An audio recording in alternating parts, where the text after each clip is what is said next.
Pues él fue huérfano a los 6 años, si no me equivoco. 6, 8 años, o más chico, él fue huérfano. No recuerdo qué le pasó a su padre, pero lo que él me contó de su madre es que su madre, los del monte que te platicó, los seres del monte, le dieron de beber a su madre un vino, no sé qué tipo de vino le dieron a su madre, y ella se volvió loca, o sea, los espíritus la volvieron loca. Y su mamá de él vivió poco tiempo, pero pues vagaba la señora, se había vuelto loca. Pues eso se dice que no la pudieron, no sé si la curaron o no la curaron, pero no la pudieron rescatar porque ella bebió el que no debió tomar. Entonces ella cuando se vuelve loca, pues ella muere, los deja yo huérfanos, y así creció él con sus tíos. Fueron los que lo casaron y todo, y son ellos también los que le enseñaron a él la palabra la palabra para curarse. Tu tío Ciano. Ciano. Ajá, y tienes otro tío que no sé cómo se llama. Ajá, y son los que lo enseñaron a él, y pues a eso se dedicó su vida, a curar a las personas. En un día hace 2, 3 rituales al día. Todo el tiempo hace rituales. A veces va al monte con sus chivos, tiene chivos. Antes tuvo ganado, pero ocupó su ganado para casar a sus hijos. Y entonces ahora se dedica a cuidar los chivos.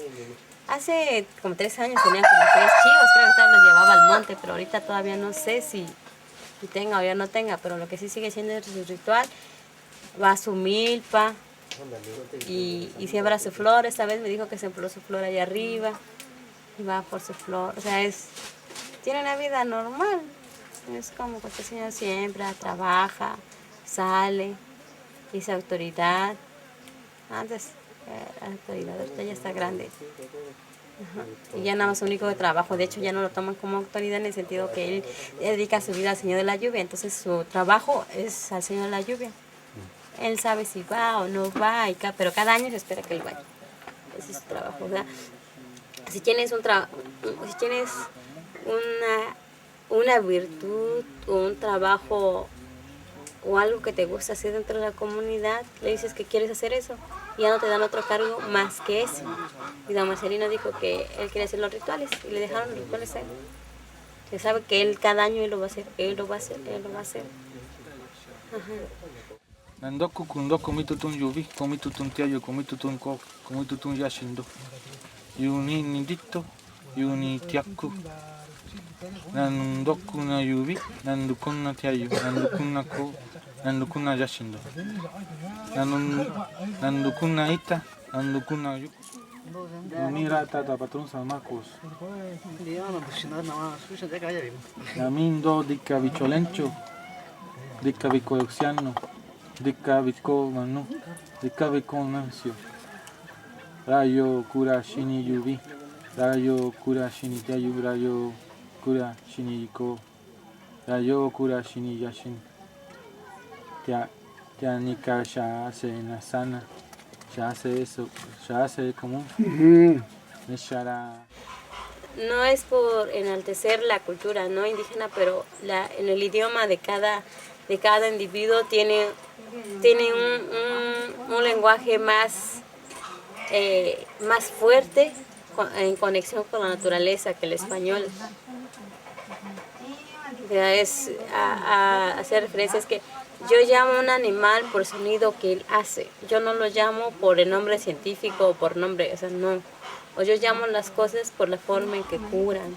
Yo llamo el árbol por la forma que castiga. O sea, hay más conexión. Cuando dicen eso, es que hacen referencia a la naturaleza o a las cosas vivas, la forma como actúan.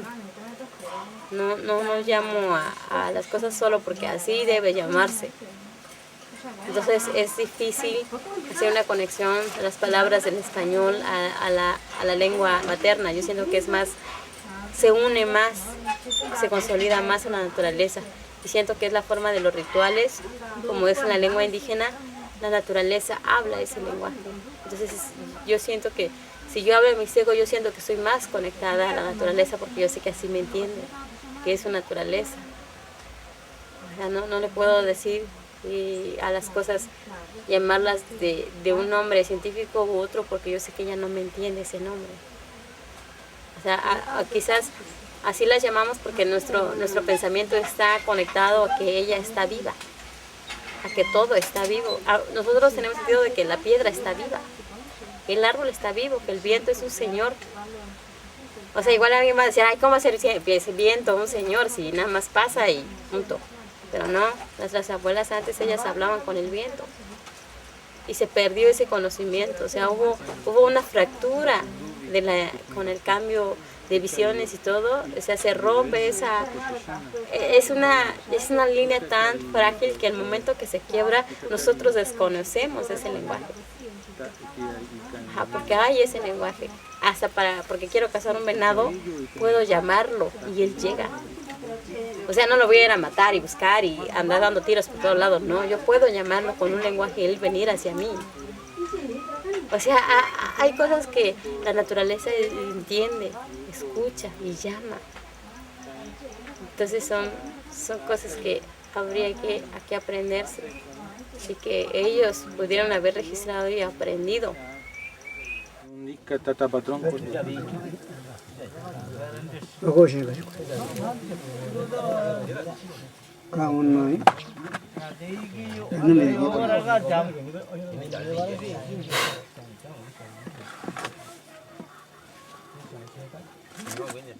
Pues las barajas es como algo nuevo, ¿no?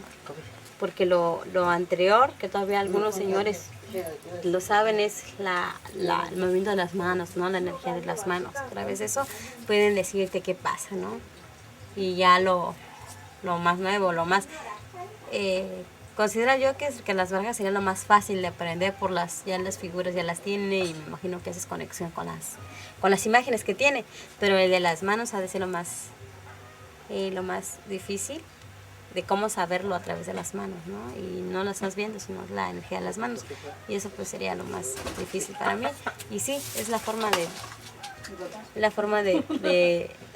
saber de saber el pasado de las personas, ¿no? O sea, te pensaste cuando eras niña o no sé, o cuando estabas, o cuando tu mamá, o de tu mamá, o cuando estabas en la panza de tu mamá se asustó y por eso estás enfermo tú.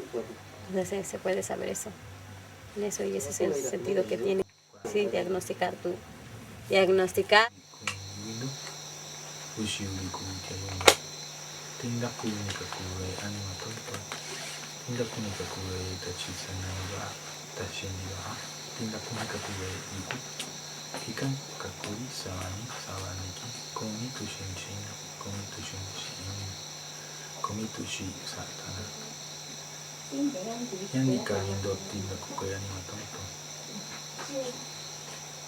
O sea, está esa situación crítica de un pueblo que hubo esa fractura de su conocimiento ancestral y del choque de la otra que vino, entonces no saben dónde ubicarse.